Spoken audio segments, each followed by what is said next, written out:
ಅದೇ ವಾಪಸ್ ಬಂಧಿಸಿ ಕೊತ್ತೂರು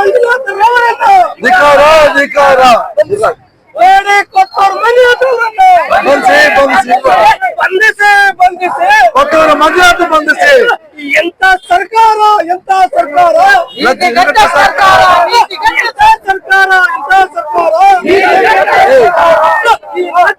ಸರ್ಕಾರಕ್ಕೆ ಈ ನೀತಿಗಟ್ಟ ಸರ್ಕಾರಕ್ಕೆ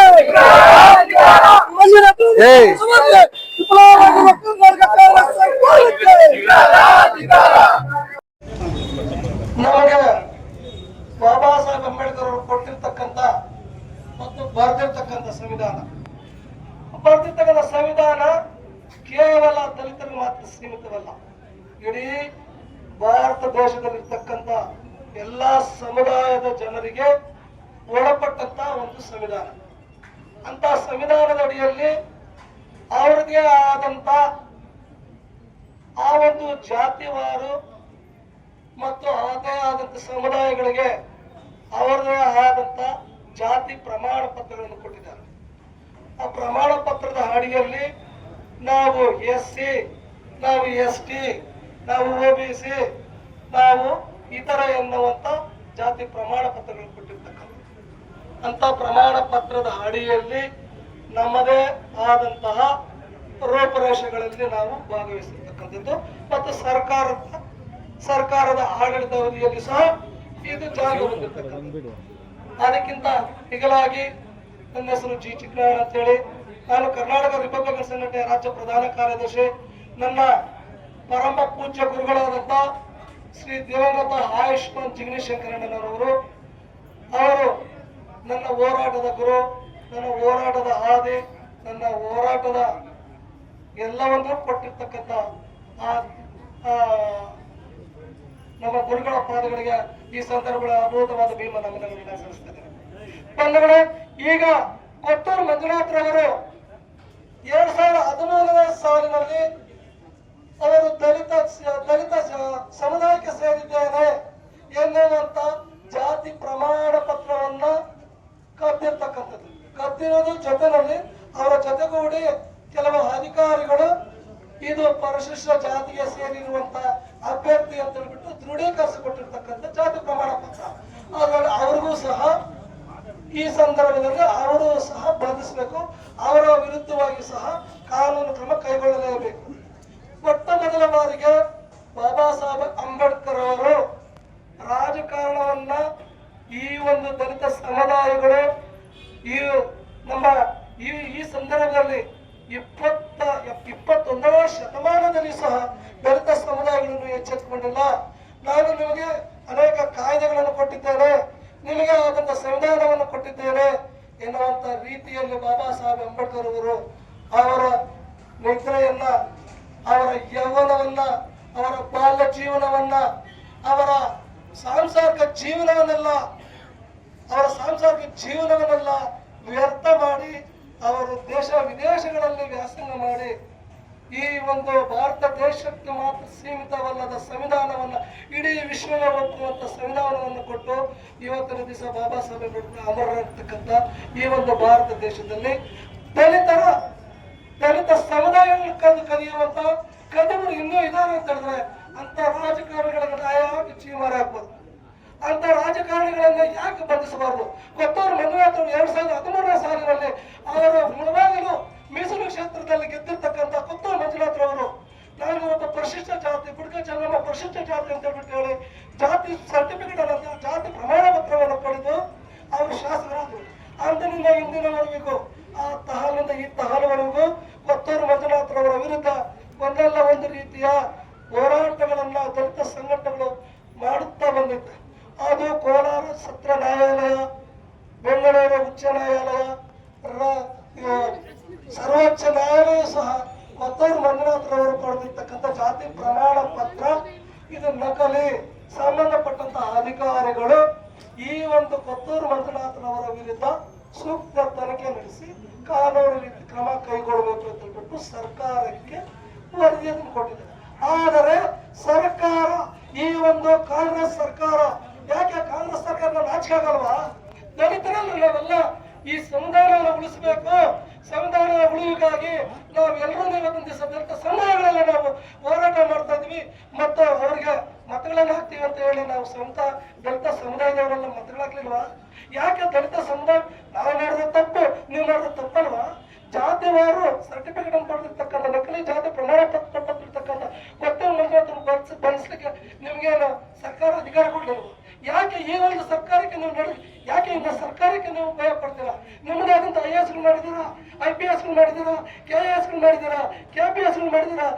ಎಲ್ಲಾದರೂ ನಮ್ಮ ಅಧಿಕಾರ ನಿಮ್ಮ ಇದ್ದೇ ಇರುತ್ತೆ. ಈ ಊರಲ್ಲಿಂದ ಕೋಲಾರದಿಂದ ಬೆಂಗಳೂರಲ್ಲಿ ಕೂಡ ನಮ್ಮ ಅಧಿಕಾರವನ್ನು ನೋಡಿ ಮಾಡುವಂತದ್ದಿದೆ. ದಯವಿಟ್ಟು ಕೊತ್ತೂರು ಮಂಜುನಾಥ್ರವರು ನಕಲಿ ಮತ್ತು ಅವರು ಫೇಕ್ ಡಾಕ್ಯುಮೆಂಟ್ಸ್ ಕೊಡ್ತಿದ್ರು. ಒಬ್ಬ ಕ್ರಿಮಿನಲ್ ಕ್ರೈಮ್ ಮಾಡಿದ್ದಾರೆ. Kothur Manjunath cheater of the society. ಅವರೊಬ್ಬ ಬೆಗ್ಗರು. ಅವ್ರಿಗೆ ಯಾಕೆ ಭಯ ಪಡ್ತಾರೆ? ನಾವು ಮಾಡಿದ ತಪ್ಪು, ಒಬ್ಬ ಸಣ್ಣ ಹೋರಾಟಗಾರ ನಾವು ಮಾಡಿದ್ರೆಲ್ಲ ತಪ್ಪು ಅಂತ ಹೇಳ್ತಾರೆ ಅಧಿಕಾರಿಗಳು. ಆದ್ರೆ ಅವ್ರ ಮೇಲೆ ಕೇಸ್ ಅಂತ ನಾಚಿಕೆ ಆಗಲ್ವೇನು? ನೀವು ಯಾಕೆ ಅವ್ರ ಮೇಲೆ ಕೇಸು? ಸರ್ಕಾರ ಆದೇಶಗಳು ಮಾಡಿದ್ದೇನು? ಯಾಕೆ ಪೊಲೀಸ್ ಇಲಾಖೆ ವಿಫಲ ಆಗೈತೆ? ಯಾಕೆ ರಾಜ್ಯ ಸರ್ಕಾರ ವಿಫಲ ಆಗೈತೆ? ಯಾಕೆ ಜಿಲ್ಲಾಡಳಿತ ವಿಫಲ ಆಗೈತೆ? ಇಂಥ ಹೇಳಬೇಕಂತ ನಾಚಿಕೆ ಇರ್ತಿರ್ತಕ್ಕಂಥ ಈ ಸರ್ಕಾರ, ನಾಚಿಕೆ ಇರ್ತಿರ್ತಕ್ಕಂಥ ದಲಿತ ಸಂಘಟಕರು ಹೇಳ್ತಾರೆ, ಅವರು ಲೇಲಕರ ಶುಲ್ಕ ವರ್ಗ ಮಾಡಿದಂತ ಸಮಯದಲ್ಲಿ ಎಲ್ಲೋಗಿದ್ರಿ? ದಲಿತ ನಾಯಕರುಗಳೇ, ಲೇಲಕರ ಶೂ ಅವನಿಂದ ಹಾಕಕ್ಕಾಗುತ್ತಾ? ನಾನು ಹಾಕಿದ ಶೂ 50,000 ರೂಪಾಯಿಗಳ ಲೇಲಕರ ಶೂ ಅಂತ ಬಿಟ್ಟು ಹೇಳಿದಾಗ ನಾಚಿಕೆ ಆಗಲ್ವಾ? ಕೋಲಾರ ಜಿಲ್ಲೆಯಲ್ಲಿ, ಅದು ಕೋಲಾರ ಜಿಲ್ಲೆ ಒಂದು MP constituency, reserve constituency. Reserve constituency ಅಲ್ಲಿ 3 ತಾಲೂಕುಗಳ ರಿಸರ್ವ್ ಕಾನ್ಸ್ಟಿಟ್ಯೂನ್ಸಿ ಇದೆ.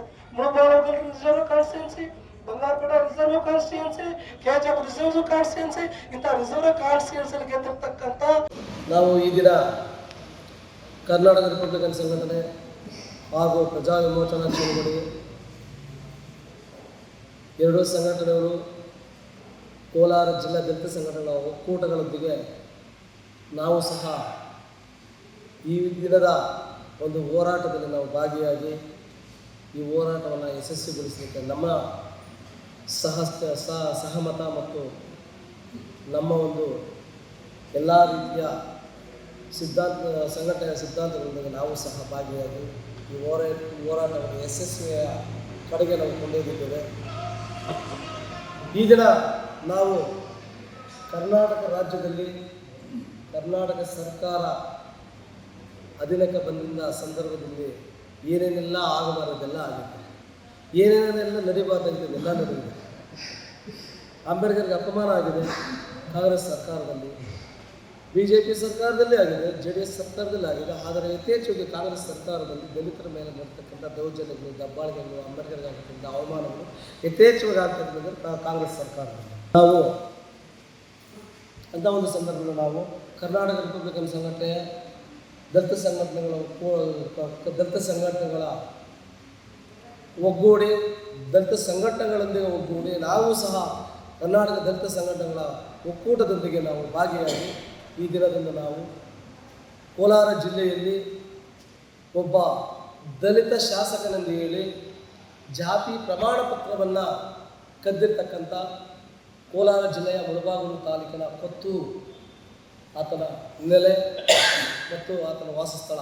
ಆ ಕೊತ್ತೂರು ಡಾಕ್ಟರ್ ಜಿ ಮಂಜುನಾಥ್ ಎಂಬುವರು 2013ನೇ ಸಾಲಿನಲ್ಲಿ ನಾನು ಒಬ್ಬ ಬುಡ್ಗ ಜಂಗಮ, ನನ್ನ ಜಾತಿ ಬುಡ್ಗ ಜಂಗಮ ಎಂಬುವಂಥದ್ದು ಕರ್ನಾಟಕ ರಾಜ್ಯದ ಕಾಯ್ದೆಗಳ ಪ್ರಕಾರ ನಾವು ಪರಿಶಿಷ್ಟ ಜಾತಿಗೆ ಸೇರಿದಂಥವರು ಎಂದೇಳಿ ಪರಿಶಿಷ್ಟ ಜಾತಿಯ ಪ್ರಮಾಣ ಪತ್ರವನ್ನು ಪಡೆದು ಅಂಥ ಒಂದು 2013ನೇ ಸಾಲಿನಲ್ಲಿ ಕೆಲವು ಅಧಿಕಾರಿಗಳ ಪ್ರೇರಣೆ ಅಂತಲೇ ಹೇಳ್ತಾರೆ, ಪ್ರೇರಣೆಯೊಂದಿಗೆ, ಏಕೆ ಅಧಿಕಾರಿಗಳ ಪ್ರೇರಣೆಯೊಂದಿಗೆ ಜಾತಿ ಪ್ರಮಾಣ ಪತ್ರವನ್ನು ಕದ್ದು ಆ ಸಂದರ್ಭದಲ್ಲಿ 2013ನೇ ಸಾಲಿನಲ್ಲಿ ಶಾಸಕರಾಗಿರ್ತಾರೆ. ಅಂಥ ಶಾಸಕರಾದಂಥ ಸಂದರ್ಭದಲ್ಲಿ ಕೋಲಾರ ಜಿಲ್ಲೆಯಲ್ಲಿ ಆ ಕಾಲದಿಂದ ಇಂಥ ಹಲವರು ಹೋರಾಟಗಳು ಮಾಡಿರ್ತಕ್ಕಂಥ ದಲಿತ ಸಂಘಟನೆಕಾರರಂದರೆ ಅಂದರಿಂದ ಇಂದಿನವರೆಗೆ ಆತನ ವಿರುದ್ಧವಾಗಿ ಧ್ವನಿ ಎತ್ತಿರ್ತಕ್ಕಂಥ ಮೊಟ್ಟ ಮೊದಲ ದಲಿತ ನಾಯಕರು ಅಂತ ಹೇಳಿದರೆ ಹೂವಳ್ಳಿ ಪ್ರಕಾಶ್, ದಲಿತ ನಾರಾಯಣ ಸ್ವಾಮಿ, ಉರ್ಸರಳ್ಳಿ ವೆಂಕಟೇಶ್, ಇನ್ನೂ ಅನೇಕ ಮಂದಿ ಹೋರಾಟಗಾರರು ಆತನ ವಿರುದ್ಧವಾಗಿ ಧ್ವನಿ ಎತ್ತಿ ಹೋರಾಟ ಮಾಡಿರ್ತಕ್ಕಂಥ ಒಂದು ಜಿಲ್ಲೆ. ಮತ್ತು ಆತನನ್ನು ಬಂಧಿಸಬೇಕಂತ ಹೇಳ್ಬಿಟ್ಟು ಆ ಕಾಲದಿಂದ ಈ ಕಾಲದಿಂದ ಹೋರಾಟವನ್ನು ಮಾಡಿರ್ತಕ್ಕಂಥ ನಾಯಕರಿಗೆ ಈಗ ಹೂವಳ್ಳಿ ಪ್ರಕಾಶ್ ಈ ದಿನದಿಂದ 22ನೇ ತಾರೀಕಿನ ದಿನದಿಂದ ಏನು ಹೋರಾಟ ಮಾಡಿದ್ರು ಆ ಹೋರಾಟದಲ್ಲಿ ಭಾಗಿರ್ತಕ್ಕಂಥ ಎಲ್ಲ ನಾಯಕರಿಗೆ ಶ್ರಮನೂ ಇತ್ತು. ಅಂಥ ಒಂದು ಸಂದರ್ಭದಲ್ಲಿ ಕಾಂಗ್ರೆಸ್ ಸರ್ಕಾರ ಮತ್ತು BJP ಸರ್ಕಾರ, JDS ಸರ್ಕಾರ, ಈ ಮೂರೂ ಸರ್ಕಾರಗಳು ಅವರು ಕೊತ್ತೂರು ಮಂಜುನಾಥ್ ಅವರು ಶಾಸಕ ಅವಧಿಯಲ್ಲಿದ್ದಂಥ ಸಂದರ್ಭದಲ್ಲಿ ಅವರದೇ ಆದಂಥ ಸರ್ಕಾರಗಳಿದ್ದರೂ ಸಹ ನ್ಯಾಯಾಲಯದಲ್ಲಿ ಕೊತ್ತೂರು ಮಂಜುನಾಥ್ರವರು ಮಾಡಿರ್ತಕ್ಕಂಥ ಮತ್ತು ಅವರು ಪಡೆದಿರ್ತಕ್ಕಂಥ ಜಾತಿವಾರು ಪ್ರಮಾಣ ಪತ್ರ ಅಂದರೆ ಜಾತಿಯ ಆಧಾರದ ಮೇಲೆ ಅವರು ಪಡೆದಿಲ್ಲ, ನಕಲಿ ಜಾತಿ ಪ್ರಮಾಣ ಪತ್ರವನ್ನು ಪಡೆದಿದ್ದಾರೆ ಅಂತ ಹೇಳಿಬಿಟ್ಟು ಕೋಲಾರ ಜಿಲ್ಲಾ ಸತ್ರ ನ್ಯಾಯಾಲಯ, ಬೆಂಗಳೂರು ಉಚ್ಚ ನ್ಯಾಯಾಲಯ ಮತ್ತು ನವದೆಹಲಿಯಲ್ಲಿರ್ತಕ್ಕಂಥ ಸರ್ವೋಚ್ಚ ನ್ಯಾಯಾಲಯವು ಕೂಡ ಮಂಜುನಾಥ್ರವರ ವಿರುದ್ಧ ಕ್ರಿಮಿನಲ್ ಕೇಸ್ ದಾಖಲು ಮಾಡಬಹುದು ಮತ್ತು ಈ ಒಂದು ಪುತ್ತೂರು ಮಂಜುನಾಥ್ ಜಾತಿ ಪ್ರಮಾಣ ಪತ್ರವನ್ನು ಕದ್ದಿರ್ತಕ್ಕಂಥವರ ವಿರುದ್ಧ ಸರ್ಕಾರದ ಅಧೀನದಲ್ಲಿರ್ತಕ್ಕಂಥ ಮತ್ತು ಸರ್ಕಾರ ಆಡಳಿತ ಅವಧಿಯಲ್ಲಿರ್ತಕ್ಕಂಥ ಅಧಿಕಾರಿಗಳು ತನಿಖೆ ಮಾಡಿ ಈತನ ವಿರುದ್ಧ ಶಿಸ್ತಿನ ಕ್ರಮ ಕೈಗೊಳ್ಳಬಹುದು ಎಂದು ಆದೇಶಗಳು ಮಾಡಿದ್ದರೂ ಇದುವರೆಗೂ ಯಾವುದೇ ರೀತಿಯಾದಂಥ ಸೂಕ್ತ ಕಾನೂನುಗಳನ್ನು ಕೈಗೊಳ್ಳದೆ ಅವರನ್ನು ಕೈಗೊಳ್ಳುವುದರಲ್ಲಿ ವಿಫಲವಾಗಿರ್ತಕ್ಕಂಥ ಕಾಂಗ್ರೆಸ್ ಸರ್ಕಾರಕ್ಕೆ ಧಿಕ್ಕಾರ ಆಗ್ತದೆ. ಇಂದಿನ ಇತಿಹಾಸದಲ್ಲಿ ಇಂದಿನ ಶಾಸಕತ್ವದ ದಿನಗಳಲ್ಲಿ ಅಂದಿನಿಂದಲೂ ಕೂಡ BJP ಸರ್ಕಾರದಲ್ಲಿ ಕೂಡ ಕೆಳ ಹಂತದ ನ್ಯಾಯಾಲಯ ತೀರ್ಪು ಮಾಡಿದ್ರು ಕೂಡ ಕೆಳ ಹಂತದ ನ್ಯಾಯಾಲಯ ತೀರ್ಪನ್ನು ಉಲ್ಲಂಘನೆ ಮಾಡಿರ್ತಕ್ಕಂಥ BJP ಸರ್ಕಾರಕ್ಕೂ ಧಿಕ್ಕಾರ ಆಗ್ತಿದ್ದೀನಿ, JDS ಸರ್ಕಾರಕ್ಕೂ ಧಿಕ್ಕಾರ ಆಗ್ತದೆ. ಕಾರಣ ಏನಂದರೆ ಅವರದೇ ಆದಂಥ ಸರ್ಕಾರದ ಅವಧಿಗಳಲ್ಲಿ ಈತನ ವಿರುದ್ಧವಾಗಿ ಸರ್ಕಾರದ ನ್ಯಾಯಾಲಯಗಳು ಪುತ್ತೂರು ಮಂಜುನಾಥರವರ ವಿರುದ್ಧ ಇವರ ವಿರುದ್ಧ ಸೂಕ್ತ ಕಾನೂನು ಕ್ರಮ ಕೈಗೊಳ್ಳಬಹುದು ಅಂತೇಳಿ ಆದೇಶಗಳು ಮಾಡಿದರೂ ಸಹ ಈ BJP, ಕಾಂಗ್ರೆಸ್ ಮತ್ತು JDS ಪಕ್ಷಗಳು ಆತನ್ನು ಬಂಧಿಸುವುದರಲ್ಲಿ ವಿಫಲವಾಗಿದೆ ಎನ್ನುವಂಥ ಮಾತನ್ನು ನಾನು ಈ ಸಂದರ್ಭದಲ್ಲಿ ಆಂದೋಲನಕಾರರು ಇವತ್ತು ದಿವಸ ಎತ್ತಿಗೆ ಅದೊಂದು ಗಾದೆ ಇರ್ತದೆ, ಎತ್ತಿಗೆ ಜ್ವರ ಬಂದರೆ ಎಮ್ಮೆಗೆ ಬರೆ ಹೇಳ್ದಂತೆ ಅಂತೇಳಿ ಅದು ಖಂಡಿತವಾಗ್ಲೂ ನಿಜವಾಗ್ಲೂ ಹೇಳ್ತಾರೆ. ಇವತ್ತು ದಲಿತ ಸಂಘಟಕರು ನನಗೆ ನಾಚಿಕೆ ಆಗುತ್ತೆ. ನನ್ನ ಸಹಚರರು, ನನ್ನ ಬಂಧುಗಳು, ನನ್ನ ದಲಿತ ಸಂಘಟನೆಕಾರರು ಇವತ್ತಿನ ದಿವಸ ನಾವು ಹೂವಳ್ಳಿ ಪ್ರಕಾಶ್ ಅವರು, ದಲಿತ ನಾರಾಯಣ ಸ್ವಾಮಿ, ಚಿಕ್ಕನಾಳ, ಉರ್ಸೋಳ ವೆಂಕಟೇಶ್, PV ಸಮಣೆ, ಅಂಬರೀಷು, ರಾಮಚಂದ್ರ, ಮಂಜುನಾಥಿ ಇನ್ನು ಇತರವರೆಲ್ಲ ಮಾಡಿರ್ತಕ್ಕಂಥ ಪತ್ರಿಕೆ ಹೇಳಿಕೆಯನ್ನು ಖಂಡಿಸಿ ನಾವು ನಿಮ್ಮ ವಿರುದ್ಧವಾಗಿ ಹೋರಾಟ ಮಾಡ್ತೀನಿ ಎನ್ನುವಂಥ ದಲಿತ ನಾಯಕರುಗಳಿಗೆ ನನ್ನ ಒಂದು ಕಿವಿ ಮಾತನ್ನು ಹೇಳ್ತಾ ಇದ್ದೀನಿ. ನನ್ನ ಸಹಚರರು ಅರಿವಿಲ್ಲದಿರ್ತಕ್ಕಂಥ ಇವತ್ತಿನ ದಿವಸ ಅರಿವಿಲ್ಲದ ಸರಿಯಾದ ರೀತಿಯಲ್ಲಿ ಕಾನೂನಿನ ಮತ್ತು ದಲಿತ ಸಂಘಟನೆಗಳ ಮತ್ತು ದಲಿತ ಸಮುದಾಯಗಳ ಬಗ್ಗೆ ಸರಿಯಾದ ರೀತಿಯಲ್ಲಿ ಅರ್ಥೈಸಲು ಜಿಲ್ಲಾಧಿಕಾರಿಗಳು ಜಿಲ್ಲೆಯ ಕೇಂದ್ರ ಬಿಂದುವಾಗಿರ್ತಕ್ಕಂಥ ಜಿಲ್ಲೆಯಲ್ಲೇ ಇದ್ದರು. ಆದ್ರೂ ಏನಾಗಿದೆ ಅಂತ ಹೇಳಿದ್ರೆ ಈಗ ಬಂದಿರತಕ್ಕಂಥ ರವಿಕುಮಾರ್ ಅವರು ಎಲ್ಲೋ ರಾಜಕಾರಣಕ್ಕೆ ಮತ್ತು ಸರ್ಕಾರದ ಮಾತಿಗೆ ಮಣಿದು ಇವತ್ತಿನ ದಿವಸ ನಮ್ಮ ಮನವಿಯನ್ನು ಪುರಸ್ಕರಿಸೋಕೆ ಬಂದಿಲ್ಲ. ಯಾಕೆ ನಾನು ಈ ಒಂದು ರಾಜಕಾರಣಿಗಳಿಗೆ ಮತ್ತು ಈ ಅಧಿಕಾರಿಗಳು ಒಂದು ಕಿವಿ ಮಾತನ್ನು ಹೇಳ್ತಾ ಇದ್ದೀನಿ. ಸಣ್ಣ ನಾಯಕರು ನಾವು ತಪ್ಪು ಮಾಡಿದಂಥ ಸಂದರ್ಭದಲ್ಲಿ ಒಬ್ಬ ರಾಜಕಾರಣಿ ಫೋನ್ ಮಾಡಿ ದೂರವಾಣಿಯ ಮೂಲಕ ಕರೆ ಮಾಡಿದ್ರೆ ನೋಡ್ರಿ ಅವ್ನು ಬಂಧಿಸ್ರಿ ಅಂತ ಹೇಳಿದ್ರೆ ಬಂಧಿಸ್ಲಿಕ್ಕೆ ಹೋಗ್ತೀರ ನೀವು. ಯಾಕೆ ಇವತ್ತಿನ ದಿವಸ ಇವರು ಪುತ್ತೂರು ಮಂಜುನಾಥ್ರವರು ಈ ಒಂದು ಜಾತಿಯ ಪ್ರಮಾಣ ಪತ್ರವನ್ನು ಪಡೆದು ಸರ್ಕಾರಕ್ಕೆ ವಂಚನೆ ಮಾಡಿಲ್ವಾ? ಅವನು ಬಂಧಿಸ್ಲಿಕ್ಕೆ ಯಾಕೆ ವಿಫಲರಾಗ್ತಾ ಇದ್ದೀರಾ? ನೀವು IASಗಳು ಮಾಡಿದ್ದೀರಾ, IPSಗಳು ಮಾಡಿದ್ದೀರಾ, KSಗಳು ಮಾಡಿದ್ದೀರಾ, KPSಗಳು ಮಾಡಿದ್ದೀರಾ, ಒಟ್ಟಾರೆ ಉನ್ನತ ಪದವಿಗಳನ್ನು ಗಳಿಸಿದ್ದೀರಾ. ಇವತ್ತಿನ ದಿವಸ ಕೋಲಾರ ಜಿಲ್ಲಾಧಿಕಾರಿಯಾದ ರವಿಕುಮಾರ್ ಇದ್ರೂ ಇವತ್ತು ನಮ್ಮ ಮನವಿಯನ್ನು ಪುರಸ್ಕರಿಸಲಿಕ್ಕೆ ಬರ್ದಿರ್ತಾ ಇರ್ತಕ್ಕಂಥ ಈ ರವಿಕುಮಾರ್ ರವರ ವಿರುದ್ಧ ನಾವು ಏನಂತ ಧ್ವನಿ ಎತ್ತಬೇಕಂತ ಹೇಳ್ಬಿಟ್ಟು ನಾವು ಯಾವ ರೀತಿ ಮಾತನಾಡಬೇಕು, ಇಂಥ ಅಧಿಕಾರಿಗಳನ್ನು ನಾವು ಏನಂತ ಕರಿಬೇಕಂತ ಹೇಳ್ಬಿಟ್ಟು ಇವತ್ತು ದಿವಸ ನಾವೇ ಕಂಗಾಲಾಗಿದ್ದೀವಿ. ಇಂಥ ಅಧಿಕಾರಿಗಳು ಧಿಕ್ಕಾರ ಆಗಬೇಕಾ? ಯಾಕೆ ನಾವು ಸಣ್ಣ ಹೋರಾಟಗಾರ ಅಂತ ಹೇಳ್ಬಿಟ್ಟು ನೀವೇನು ಕಡೆಗಣಿಸ್ತಾ ಇದ್ದೀರಾ? ಯಾಕೆ ದೊಡ್ಡ ರಾಜಕಾರಣಿಗಳು ಮಾಡಿದ್ರೆ ನೀವು ನಮ್ಮನ್ನು ಬಂಧಿಸ್ತೀರಾ?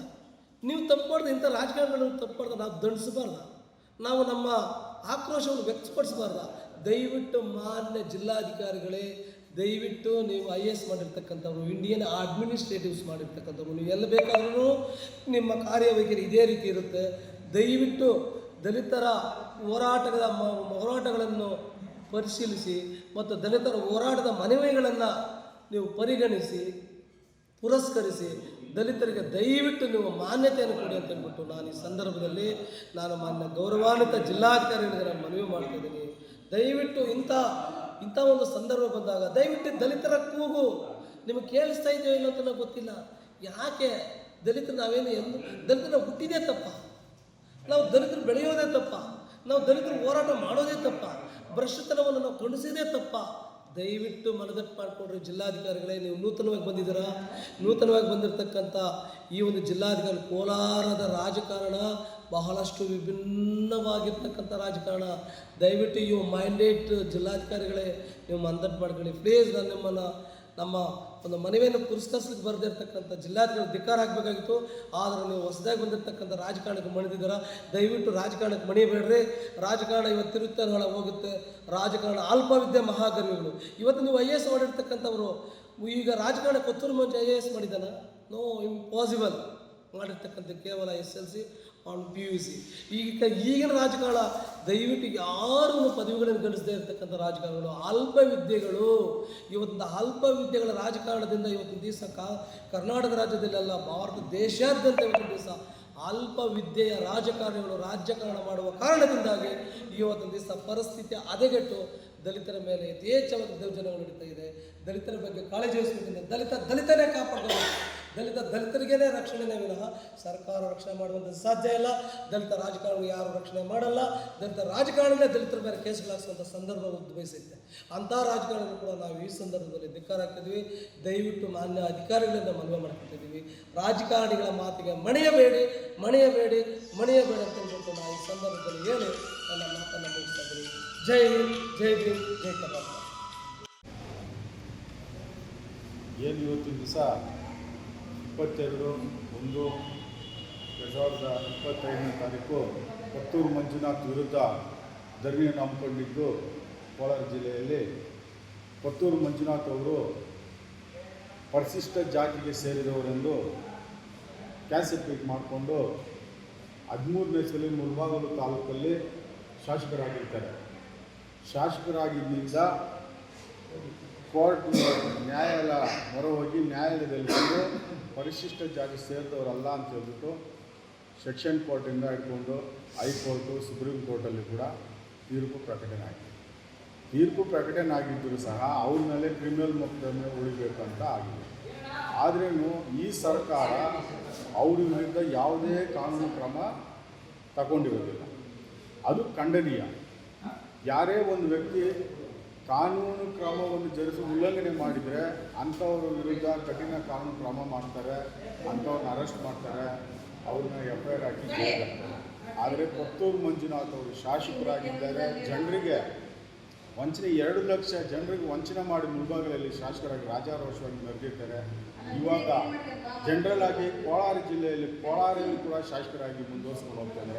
ಅವರನ್ನು ಯಾವ ರೀತಿಯೂ ಪೊಲೀಸ್ ಇಲಾಖೆಯವರಾಗಲಿ CR ಸೆಲ್ ಅವರಾಗಲಿ ಕ್ರಮ ಜರುಗಿಸಲಿಕ್ಕೆ ಹಿಂದೇಟಾಗ್ತದೆ. ಅದು ಹುನ್ನಾರ ಬಂದು ಈ ಕಾಂಗ್ರೆಸ್ ಸರ್ಕಾರ ಮಾಡ್ತಕ್ಕಂಥ ಹುನ್ನಾರ. ಈ ಕಾಂಗ್ರೆಸ್ ಸರ್ಕಾರಕ್ಕೆ ಮಾನ ಮರ್ಯಾದೆ ನಾಚಿಕೆ ಏನಾದರೂ ಇದ್ದರೆ ಈ ಶಾಸಕರ ಗಮನ ತಂದು ಈ ಶಾಸಕರನ್ನು ವಜಾಗೊಳಿಸಿ ಅವರನ್ನು ಕಾನೂನು ರೀತಿ ಕ್ರಮ ಕೊಳ್ಳಬೇಕೆಂದು ಈ ದಲಿತ ಮಹಾಸಂಘಟನೆ ಒಕ್ಕೂಟದಿಂದ ನಾವು ಹೇಳ್ತಾ ಇದ್ದೀವಿ. ಅವ್ರ ವಿರುದ್ಧ ಏನಾದರೂ ಚಾರ್ಜ್ ಶೀಟ್ ಹಾಕಿ ಅವ್ರನ್ನ ಅರೆಸ್ಟ್ ಆಗದೆ ಇದ್ದಿದ್ದ ಪಕ್ಷದಲ್ಲಿ ಮುಂದಿನ ದಿನದಲ್ಲಿ ನಾವು ವಿಧಾನಸೌಧ ಚಲೋ ಕಾರ್ಯಕ್ರಮ ಮಾಡಿಕೊಂಡು ವಿಧಾನಸೌಧ ಮುತ್ತಿಗೆ ಹಾಕ್ತೀವಂತ ನಾವು ಈ ಸರ್ಕಾರಕ್ಕೆ ಎಚ್ಚರಿಕೆಯನ್ನು ನೀಡ್ತಾ ಇದ್ದೀವಿ.